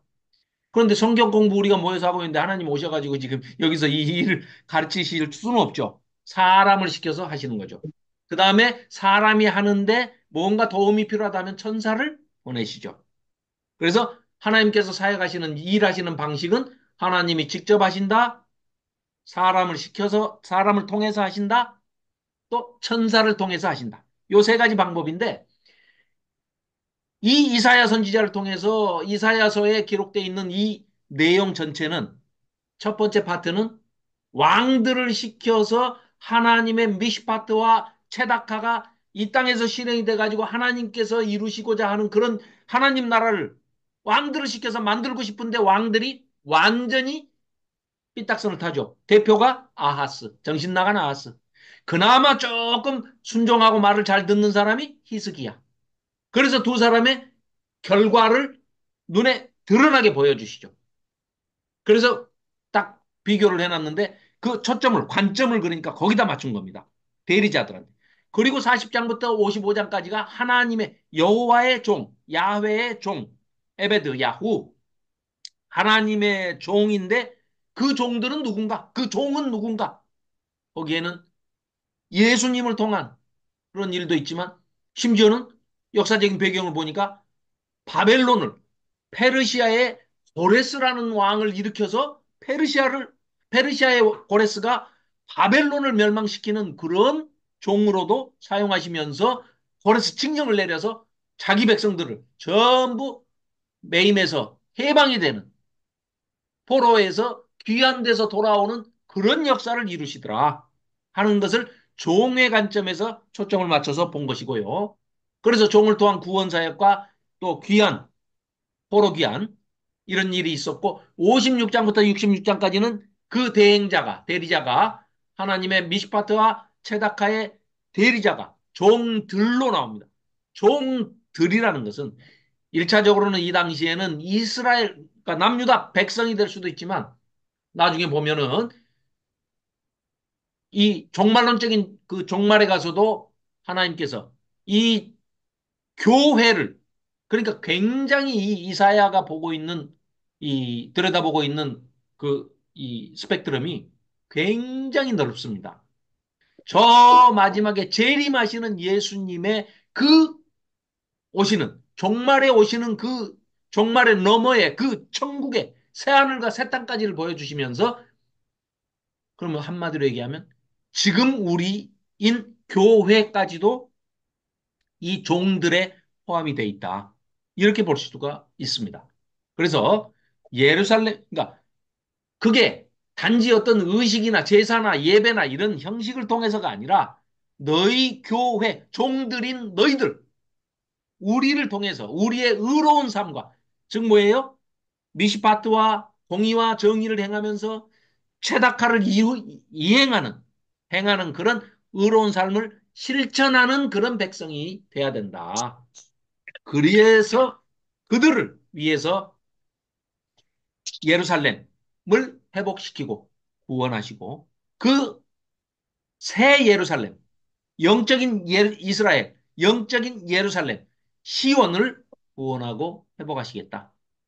또 그 당시의 사람들로서 종들이 탄식 기도를 하는 게 62, 63장, 64장에 나오는데요. 이 탄식 기도입니다. 무슨 얘기냐?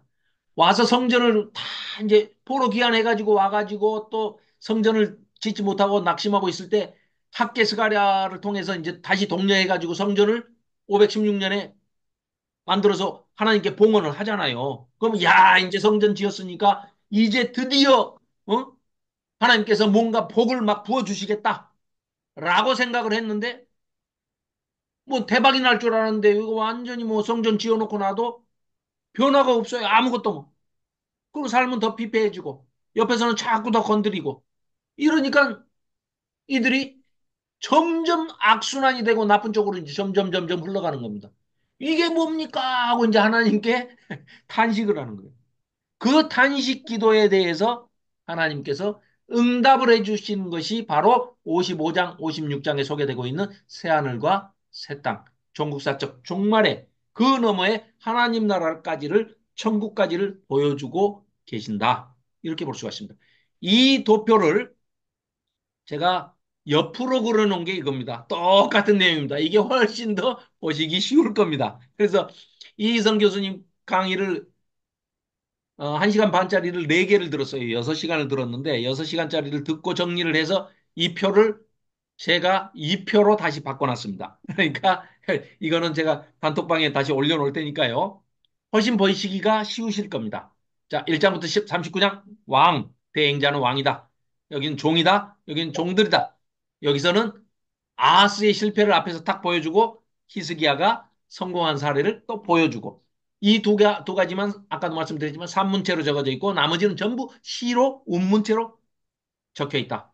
그래서 굉장히 아름다운 문체로 아주 수사력이 뛰어난 문장력이 뛰어난 그런 책이 이사야서다. 자, 그래서 요 나눈 구분도 뭐 열한 그 파트로 이제 챕터로 이제 나눴는데요.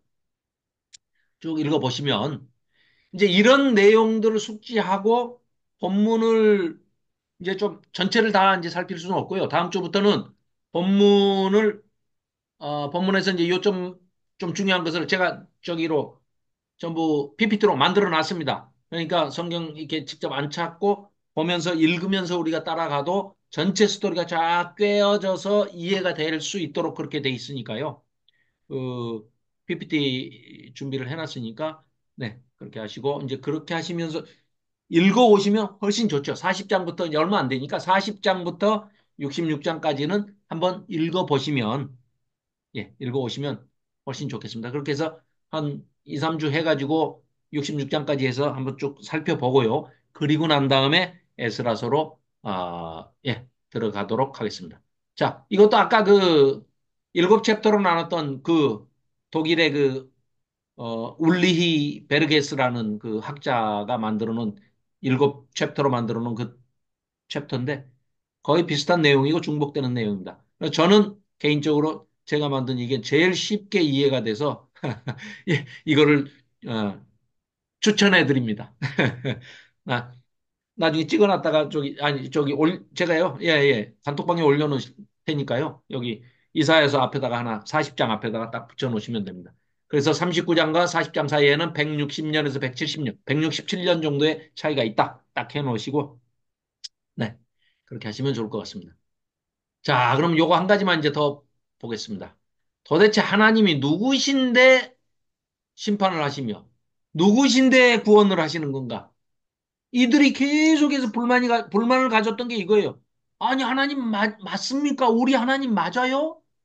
하나님이 무슨 자기 백성을 다 남의 나라에 포로 잡혀가게 하고 자기 백성들 하나를 그 제대로 못해서 성전까지 다 지어서 바쳤는데도 성전만 딱 낼름 받아 드시고 우리한테 뭐 대박이 나게도 안 해주시고 이거 뭡니까?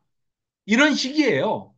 이런 그 불만들을 가지고 있는 이스라엘 백성들한테 이사야가 아까도 말씀드렸듯이 카도시 이스라엘, 카도시 아도나이 하면서 거룩하신 하나님, 거룩하다, 거룩하다, 거룩하다, 거룩하다를 뭐, 어? 삼창을 하죠. 주여 삼창을 하는 게 아니라 거룩하신 하나님 삼창을 계속해서 하고 있는데, 우리 참고로 뭐, 6장 3절을 보면은요, 예, 거룩하다 만군의 여호와 하면서 이사야서 6장 3절에 보면, 하나님의 이름, 신명이 30번이 나오는데 그 중에 25번이나 거룩하다, 거룩하다가 나옵니다. 거룩하신 하나님을 얘기하고 있습니다. 하나님은 이스라엘의 거룩하신 분이시다. 54장에도 나오는데 6장 3절 한번 제가 읽어보겠습니다. 서로 불러 이르되 그러니까 이게요. 누가 부르냐면요. 세라핌이라는 천사들이 하나님 곁에서 늘 붙어가지고 시중을 드는 세라핌이라는 스랍이라고 하는 이 천사들이 거룩하다, 거룩하다, 거룩하다 이렇게 얘기를 하고 있습니다. 어쩌다가 한번 하나님을 본 우리가 죽을 것 같은 그런 느낌으로 전율을 하면서 하나님 거룩하십니다 하면은 조금 이해는 가요. 한번 봤으니까. 그런데 항상 옆에 붙어 있는 세루핌이,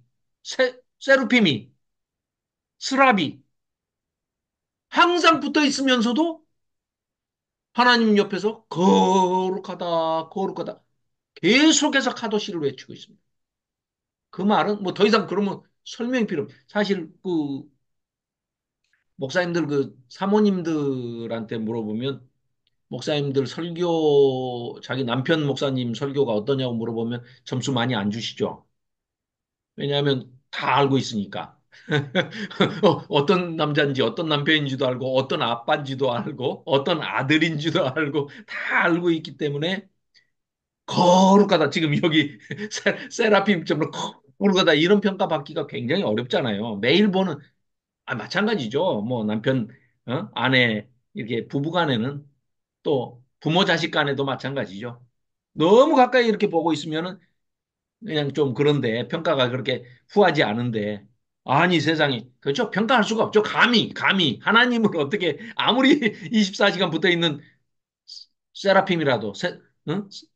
이저 스랍이라도 자 서로 불러 이르되 거룩하다 거룩하다 거룩하다 만군의 여호와여 그의 영광이 온 땅에 충만하도다 하더라.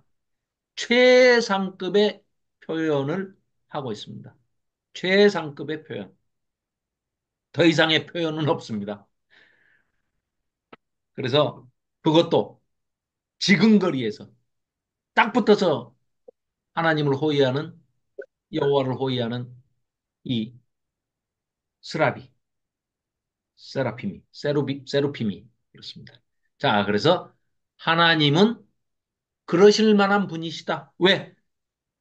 창조 주시고, 심판 주시고, 온 세상을 지으셨기 때문에 온 세상의 하나님이시며, 온 세상을 심판하실 수 있고, 온 세상을 구원하실 수 있는 분이다. 고엘, 기업물을 자가 되셔서 예수님을 통해서 그 아들 하나님 예수님을 통해서 그 예수님을 믿고 순종하고 신뢰하고 예수님을 따라가는 제자된 삶을 살기를 원하는 자들을 예수님께서 대신 기업을 물러주신다. 가장 가까운 친척이 돼서 우리의 죄값을 대신 대속해서 치러주시는 분이다. 그래서 이사야 54장 5절에 이는 너를 지으신 이가 네 남편이시라. 남편이 가장 부부간에 제일 가까운, 전수가 없잖아요. 전수가 없을 정도로 가장 가까운. 그러나 또 등만 돌리면 언제든지 점 하나 찍으면 남이 되는, 님이 점 하나 찍으면 남이 되는 그런 관계가 남편의 관계인데, 그 관계를 설정하면서 이사야가 얘기를 하고 있습니다. 이는 너를 지으신 이가 남편처럼 가까우신 기업 물으시는 고엘이시여. 고엘. 고엘이라는 단어를 쓰고 있습니다. 그의 이름은 만군의 여호와시며, 그러니까 내가 뭘 어디 가서 빚지면 내 땅, 내 재산 다 막 가옥을 뺏어갈 위기에 있는데, 여보 하면은 하나님이 그러고 오셔가지고 대신 물어주신다는 거예요. 세상에 이런 일이 어디 있겠습니까? 근데 안 믿죠. 너무 너무 큰 일이라고 우리가 못 믿어요. 잘 못 믿어. 그 얘기를 하고 있습니다. 이사야 선지자는. 내 구속자는 이스라엘의 거룩하신 이시라. 그는 온 땅의 하나님이라 일컬음을 받으실 것이라. 아멘. 이러고 있습니다. 자, 그래서 오늘은 여기까지 해서, 자, 다음에 뭐 공부할 것들이 조금 있습니다만은 다음 시간에 이것들은 이제 소개를, 제가 이제 마저 하면서 중요한 부분들은 40장 이후부터 한번 쭉 굉장히, 그러니까 이사야 선지자가 얘기하고 있는 또 그 정신을 이어받아서 어떤 학자들은 파생 예언자라고 그래요. 또 페르소나 예언자, 자기들의 이름을 밝힐 수도 있지만 밝히지 않는 이유를 우리가 더 집중해서 살펴보면 그들이 어떤 정신을 계승하고 있고 어떤 사상을, 그게 결국은 우리한테는 예수님까지도 연결이 되고 재림하실 때 그 종국사적 종말에까지 새하늘과 새 땅까지 연결이 된다는 것을 본다 하면 우리한테는 엄청나게 놀라운 그런 아, 이 메시아에 대한 예언이고 또 새하늘과 새 땅에 대한 그런 예언이다. 이런 것을 느낄 수가 있습니다. 그래서 40장부터 66장까지도 가능하면 시간에 구애받지 않고 중요한 부분들은 좀 함께 살피고 나누기를 원합니다. 자, 오늘은 여기까지 하면서, 자, 하영자 전도사님께 기도 부탁드리면서 오늘 성경 공부를 마치도록 하겠습니다. 사랑의 하나님 아버지 감사합니다. 오늘도 여러 가지 일로 분주한 시간 가운데서도 주님 앞에 나올 수 있도록 은혜 주심을 감사합니다. 아버지의 그 극진하신 사랑이 없었다면 저희들이 하나님 아버지를 아바 아버지라고 부를 수 없는 가운데 있는 것도 모르고 아버지 비참한 인생으로 끝날 저희들을 전도자를 통해서 불러주시고 하나님의 사랑을 부어주심으로 그 사랑 앞에서 우리가 얼마나 하나님을 알지 못하는 거역하는 죄인들이었으며 마귀의 자식이었으며 하나님을 알지도 못한 가운데 인생의 주인이 되어 얼마나 아버지 자기 욕망을 위하여 살아갈 불쌍한 일생들인데 전도자를 통하여 불러주심으로 주님의 사랑의 빛 앞에서 참되고 거짓이 없는 참 사랑의 하나님, 그분을 참 아버지로 부를 수 있는 은혜의 영광을 주신 그 하나님을 생각할 때에 주님 앞에 그 큰 사랑에 보답하는 삶이 충성되지 못하고 때로는 나태하며 그릇된 것을 생각했다는 것 때문에 부끄러울 때도 많이 있었습니다. 그러나 아버지 변함없는 그 사랑이 지금도 지속되고 계시기에 이렇게 말씀의 주님의 빛을 받아서 아버지 더욱더 노년의 삶이 아름다운 빛으로 살아갈 수 있도록 이끌어 주심에 큰 사랑 앞에 무릎을 꿇게 됩니다. 하나님 아버지 감사합니다. 아멘. 우리가 남은 시간을 더욱더 하나님 앞에 빛 가운데 살아드려서 아버지께서 세상에 알리고자 하는 그 사랑에 빛된 편지들로 잘 살아남을 수 있도록 은혜 후에 은혜를 더하여 주옵시고 우리는 그 빛된 삶을 살기 위하여 하나님 말씀 앞에 순종하기 위하여 내 자신을 부인하고 주님의 말씀을 마음으로 받아 순종의 삶을 살아가는데 아버지 아브라함의 하나님과 동행할 수 있기를 원합니다. 네.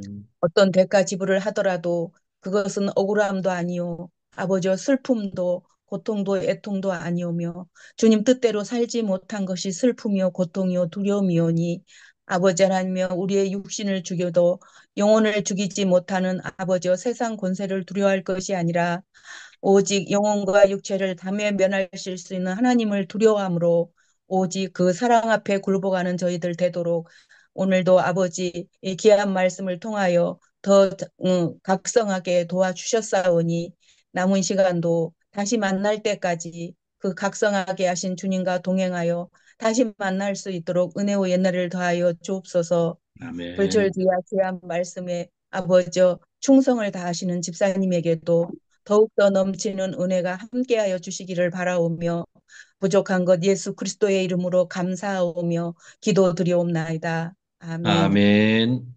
감사합니다. 감사합니다. 아유, 늦은 시간까지 들어주셔서 감사합니다. 보다 더 이제 알차고 충실하게 좀 준비를 해서 또, 예, 예, 더, 고3 학생보다 고3, 3.5학년처럼 더 열심히 공부해서 이러다 하버드 대회를 또 들어갈려나 모르겠네요. 아, 네, 열심히 준비해서 함께 나누겠습니다. 준비할 때가 제일 기쁩니다. 사실은. 예, 들어주셔서 감사합니다. 자, 편한 밤 보내십시오. 네. 자, 감사합니다. 네, 수고하셨습니다. 고맙습니다. 감사합니다. 네, 감사합니다. 예, 이민구 목사님 감사합니다. 자, 감사합니다. 마치도록 하겠습니다.